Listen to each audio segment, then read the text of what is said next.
These days, shooting anamorphic is a huge commitment, so when I was tasked to be the director of photography on this music video for the song You're in My Head, I knew that lens choice was going to be one of the most important factors on the production.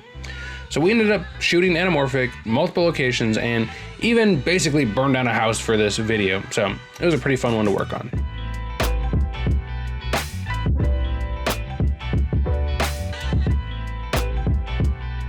And yeah, no, we didn't really burn a house down, just to clarify. So in this video, I kind of wanted to just go over the camera, lenses, lighting, everything that went into this music video production, as well as just let you know my experience shooting anamorphic on a project like this with my Lumix cameras. So why is this such a big decision at this point? Well, in the day and age of vertical video, shooting an ultra widescreen video is basically the opposite of what it seems like most people are doing these days. But man, anamorphic just looks so good. I just had to do it. And yeah, we shot some amazing stretchy footage with my Lumix cameras, and let's just go through some of the process. Thankfully, I'm not alone. I'm gonna have one of my fellow Lumix creators, Caleb Hoover, joining me. I think I'm gonna do a just live reaction, critique, and long form discussion on just Lumix and anamorphic with him. See, this is the thing I love about anamorphic, is just kind of the imperfections that you get with the shot. You know what I mean? Like, yes, just a little bit of like,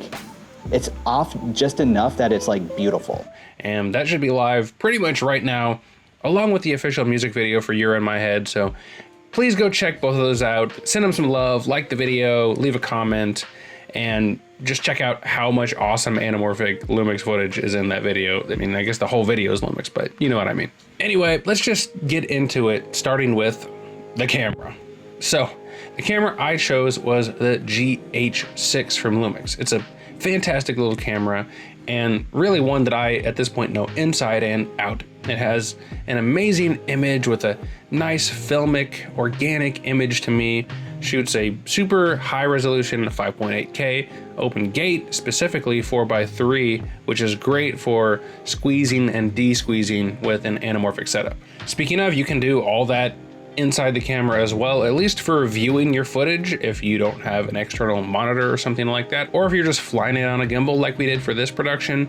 I don't really have a good setup to have a monitor, so having it on screen de-squeezed is really, really helpful. And if you're doing handheld, it has anamorphic stabilization, which is pretty cool. These Lumixes in some ways might not be as great as a dedicated cinema camera, but hey, when it's all rigged up and ready to go, it's pretty much the next best thing. And yeah, the S5 II is a great camera. I don't know, just the lens selection made me end up going with Micro Four Thirds.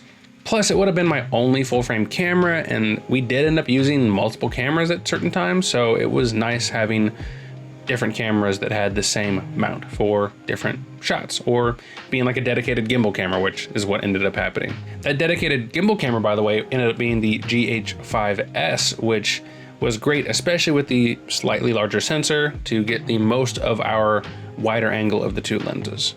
It does have slightly lower resolution, slightly worse dynamic range, all that sort of stuff, but with Cinematch, everything sort of came out pretty well. And the color science on the GH6 is just so good that it was a great starting place, and after grading, I really love the image we came up with. And while these cameras did play a huge factor, they're really nothing without the lenses. And so for this project, I knew I wanted to shoot anamorphic like we talked about, and we wanted a sort of classical vintage look without being too vintagey. So for this one, it seemed like the Vazen 1.8 Cine lenses were great.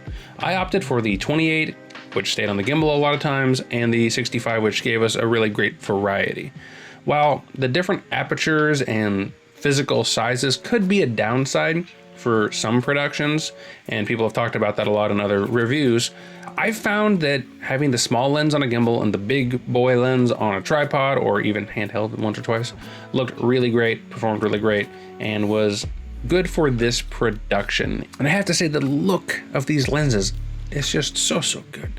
I mean, okay, we got the bokeh, the flares, that soft, sharp-ish image, shot pretty much mostly wide open. It just looked great. And while 28 millimeters on Micro Four Thirds might not seem that wide, with the vertical stretch, you do end up getting like a 28, 30 something millimeter focal range, at least on full frame, which is pretty good.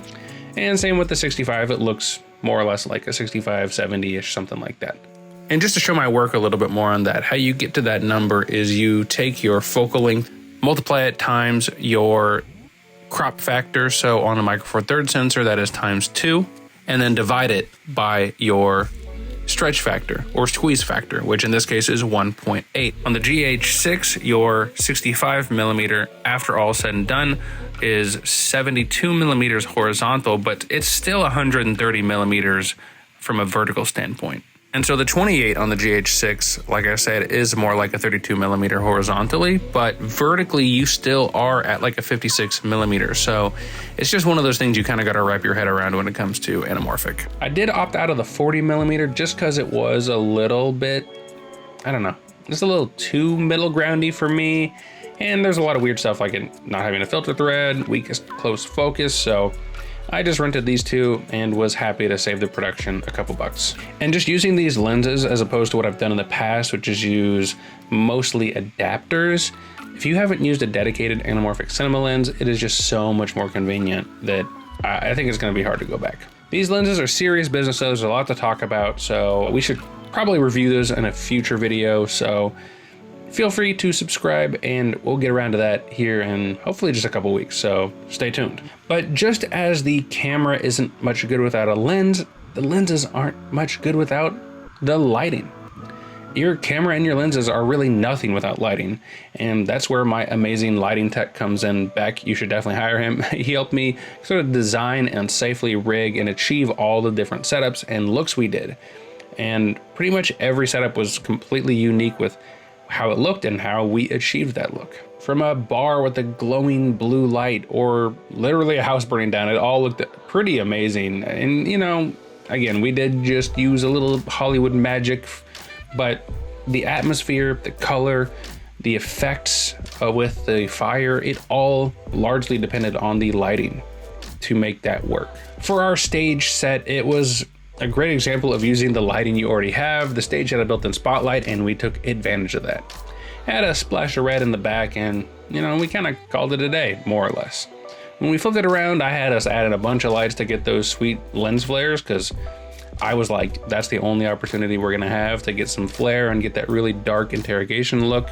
And I did really like how that whole space turned out. In the bar we had, I don't know if it was more simpler, but we just kind of had that kind of classic orange and teal look going. We've got an aperture light off to the left that's not on yet. We gelled all these overhead lights because they were just a little harsh. It did a pretty decent job. And of course, we got our big blue gelled up light in the back, as well as this aperture kind of tiny little MC that we used as a little bit of fill and a catch light in the eyes. And some hair lights for the people on the booth. It all ended up looking pretty great. The tea party sort of set had the simplest setup in a way, with a lantern attachment above the table, which just gave a really big soft source to the whole thing, with the background sort of falling away into more darkness, or at least less brightness. It also gave a nice catch light in the eyes for a lot of time, which I'm a big believer in. And for the big finale fire shot, well, that was kind of a beast. We used basically every light at our disposal.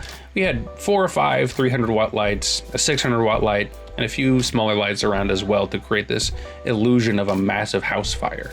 And while CGI fire isn't that hard to add in after the fact, the lighting effects that would have on the environment, and especially the actors and the talent, is almost impossible to fake with CGI. So this big pink circle here represents the 600-watt light hitting the side of the house, which is representing the fire coming out of the windows. We then have 4 300-watt lights in the door, the 2 lower windows, and 1 upper window. It's both illuminating the inside of those rooms and hitting our actors on the outside. Now, before that, we thought, do we have to boom these lights out? Do we have to just blast them in from just out of frame on the sides? And then Beck said, why don't we just put the lights in the house and shoot them out the windows? And I have to say, the flares, the halation from Film Convert, the lighting from inside the house being really nice and bright, and that light hitting our actors and our scene outside, and actually flickering, which we were able to program in through all those lights, like the GVM lights or the aperture lights, or even my NAN light, 300-watt lights. gelled up, temperature down, all that stuff. It just really sold that effect that it just would not have looked right without every element of flare and lighting and everything. Finally, we blasted a 60-watt light up towards the second floor to give it a little bit of illumination, and then had a bounce down on the ground floor to just reflect a little bit of light back at our actors because we didn't want them to be completely silhouetted. And at the end of the day, the fire just covered up the lights. It was really kind of a simple but effective solution. Maybe it wasn't that simple actually, now think about it, but you know, whatever. And then of course you have to edit, do effects, and even sound design in post-production, and visual effects as well for the ending was crazy. But that final pass of color, using a variety of LUTs and plugins like Film Convert to add the grain and halation, Cinematch to match the GH5S. And the biggest thing here was using like Tito from Anamorphic on a budget. I used his Anamorphic calculator because of the different resolutions and stretch factors and things like that. It's a great resource for anyone shooting stretchy out there, so definitely look it up. And overall, I was just really pleased with the end result, but I want to hear you guys' thoughts as well. Please let me know down below.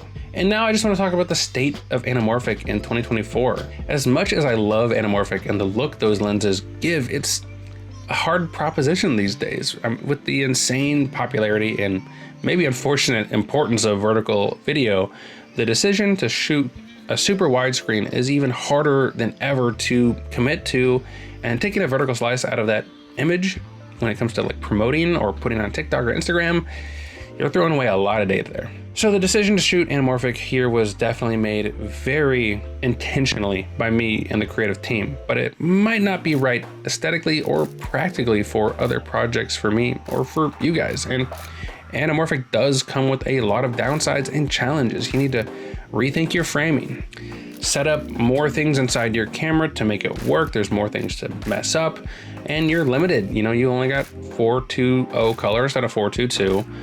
At least in the Lumix cameras. You're stuck with 24 or 30 FPS if you want the full frame readout, even on Micro Four Thirds. Plus, HDMI isn't really the best option if you've got a focus puller or you're trying to view your footage, but I talk about all that in the long form video with Caleb Hoover, which you should definitely check out now. And while you're at it, check out that official video. There's going to be so much amazing shots in there, and it really shows off what Lumix can do when put in an environment that allows it to thrive. The link to that and the official video will be down in the description or up here or both. And hey, while you're down there, go ahead and check out my affiliate links if you're interested in something like Film Convert or Cinematch or anything else down there. Really helps out a lot. Anyway, thanks you guys for stopping by, watching, hearing me talk about Anamorphic. I just love Anamorphic, and I've been waiting for an excuse to talk about this project for a while now. Remember, we're checking out those Vazen lenses in more depth soon, so subscribe if you want to check that out when it drops. And if you did subscribe, I'll see you when I see you.